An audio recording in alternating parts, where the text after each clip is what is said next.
what is it?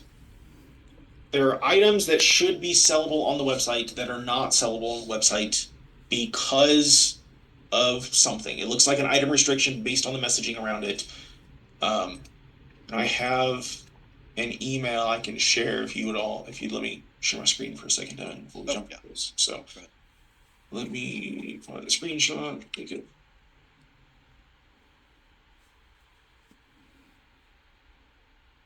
So I'll have to keep reading the email to find out exactly what it is. But there is this specific item, and I think this is what's in the query, the MGF 5661260 item says that it is restricted in the area, not sellable in California, but it's a California specific item.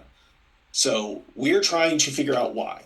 And that's where the underlying what are we trying to solve here?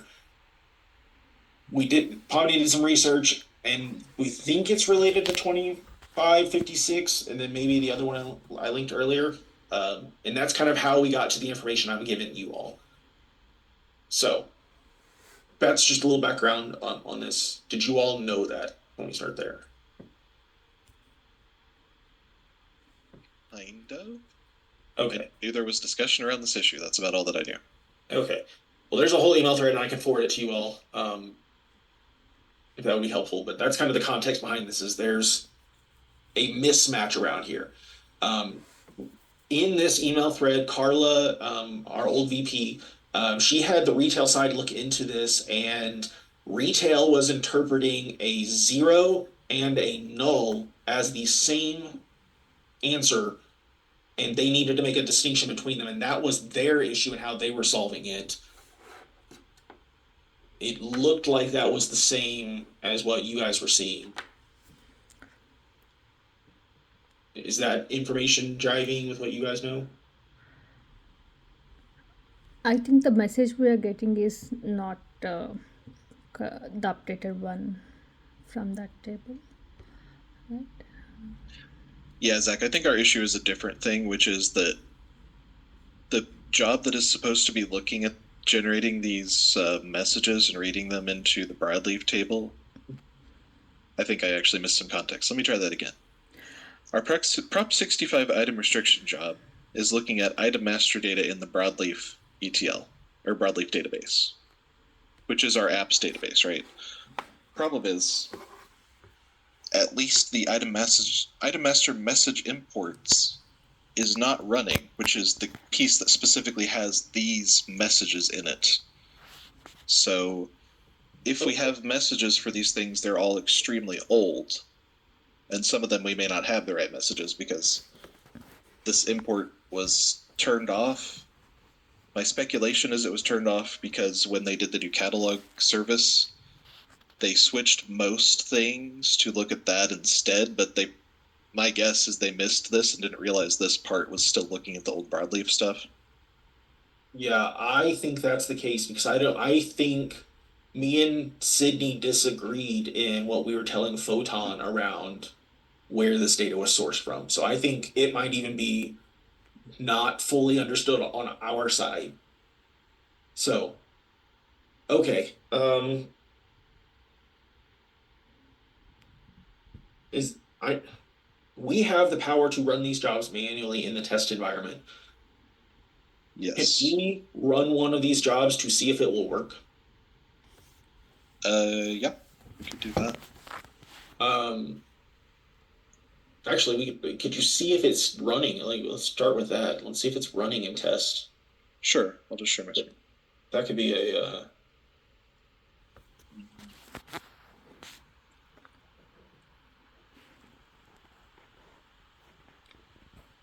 it'd be great if this is currently running somewhere and you can say, oh yeah, we just need to schedule it.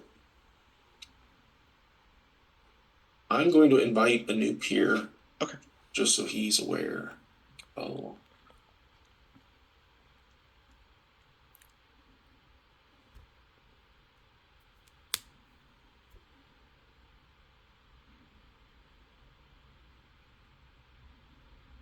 It actually looks like we're not even running.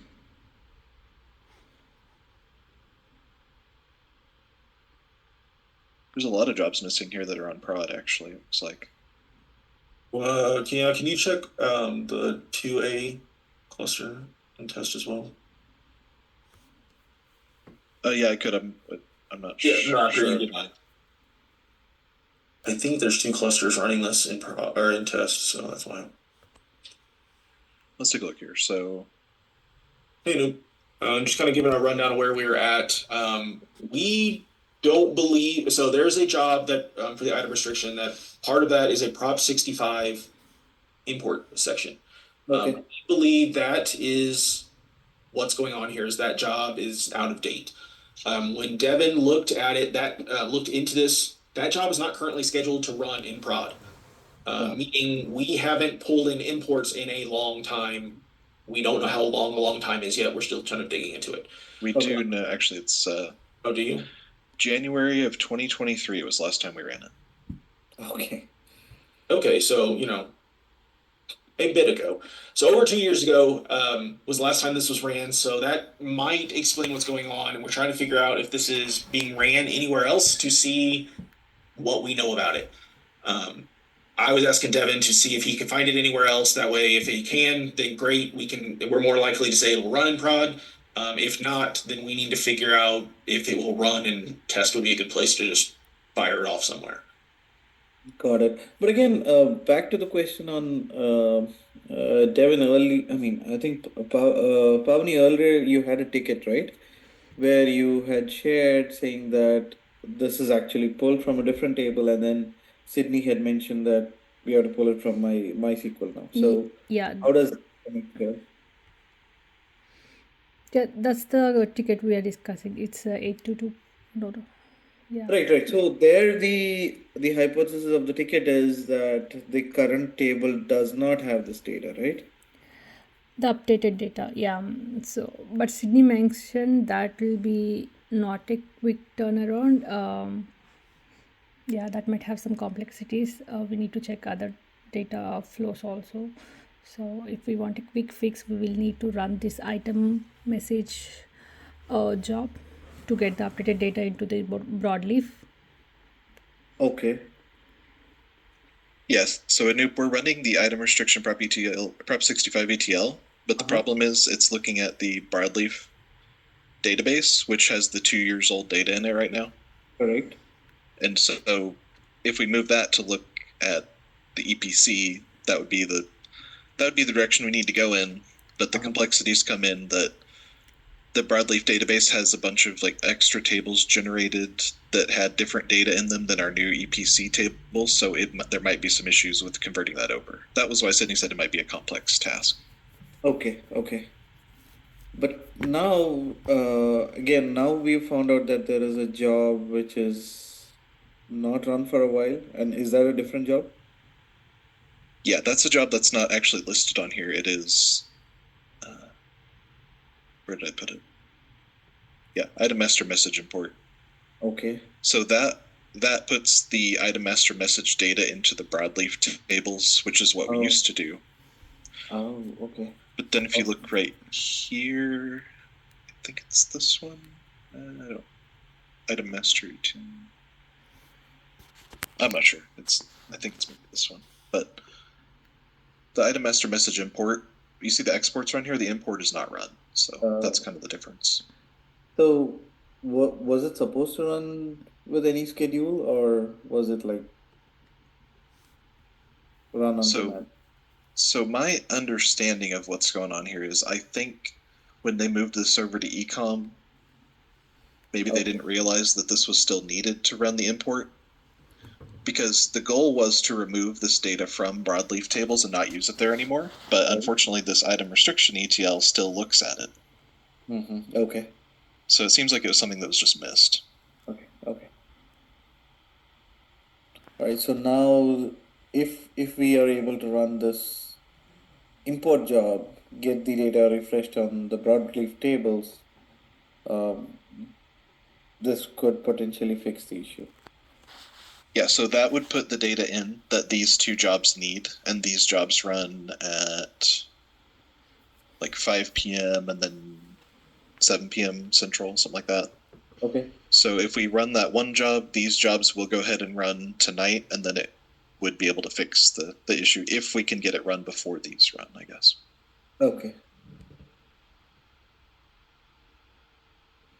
All right. Devin, this isn't being ran as part of the item master ETL job, is it? We can go check. Let's look at Uh-huh. let's just run that down here because that's right here. We can see what the list is of item master ETL.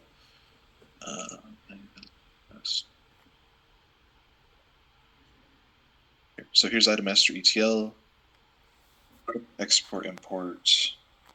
So item master import. Item master ecom import. Let's see. So what's the other one? Item master. Yeah, I just want to make ETL.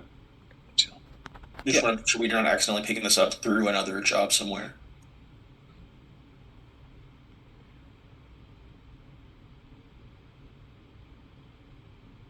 Okay, here we go. This is an important difference here. So we can see for the old item master ETL, this is the broadleaf stuff, old stuff. Mhm. It has item master import, the basic one. It is not running item master message import, which is what we would need. So you can see it's not in this list.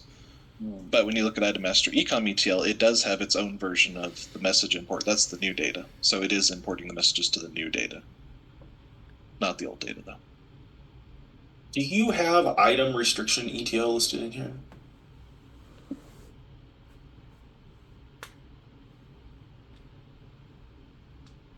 Yep, it's on job there. Item restriction, import, export, prep 65 ETL. Okay.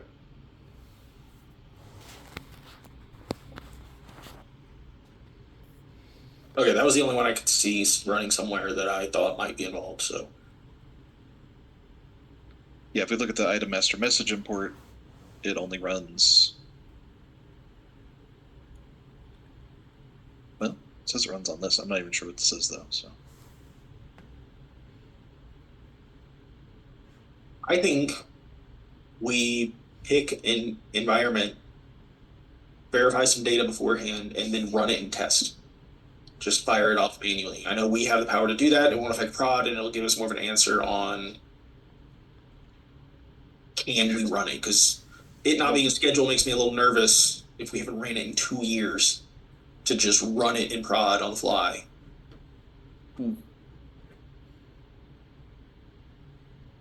that's fair. So We certainly can run it and test whenever we want to. I guess like I was looking at these, a lot of these things are not even running on test at all. So right. we'll just have to run them ourselves. But Can we look for an item? I don't care what item is, or find an item we can find and test. How would we make this work? Like how I'm trying to figure out how do we do some prep beforehand, Got then it. go tell the job to run, and then come back and verify that that product changed and it Right. worked. So Zach, is there a way we can copy the data from the prod table to the test table? That's what I'm wondering. So this is reading from data warehouse, which we can move the data around. We just have to be able to find what data where, and we can move that to the test data warehouse, DW test, and then run this job. I just don't know what data that would be, or if we know of an item that we can use as a dummy item. yeah, I mean, I am out of the office in about 10 minutes here, but I did send Pavani some messages about like which tables these are in, like where the data originally comes from in data warehouse. So I don't know if maybe she could look at that this afternoon. Okay. Pavani, do you feel like you can run that down, or do you need some assistance with that? I would need some systems with that. I haven't done it before. Okay. Yeah, so what we're trying to figure out is can we verify this running in test somewhere, but we need an item we can check beforehand and after. We can manipulate whatever you want. I'll give you permission to do that in data DWTSD. We just gotta know what and where. So Anoop, do you think Sydney has availability for this, or do I need to find somebody else? Yeah, I mean, I basically told Sydney to work on this on priority. Okay. Devin, when the last few minutes you have here, or if there are any few minutes there, would you kind of hand off to Pavani, and then Pavani, would you reach out to Sydney and kind of help us verify this? We're trying to, like, is the question here, we're trying to find an item that we can verify or set up in test, that we can then run this job against to verify that the item changes what we expect it to. And then be able to run the job in test. Does that make sense, Pavani? Yes, yeah. Right. Right. Well, that's all I have. Anoop, anything? No, I think. Devin, are you out this afternoon? Yeah, he's Yeah. Okay.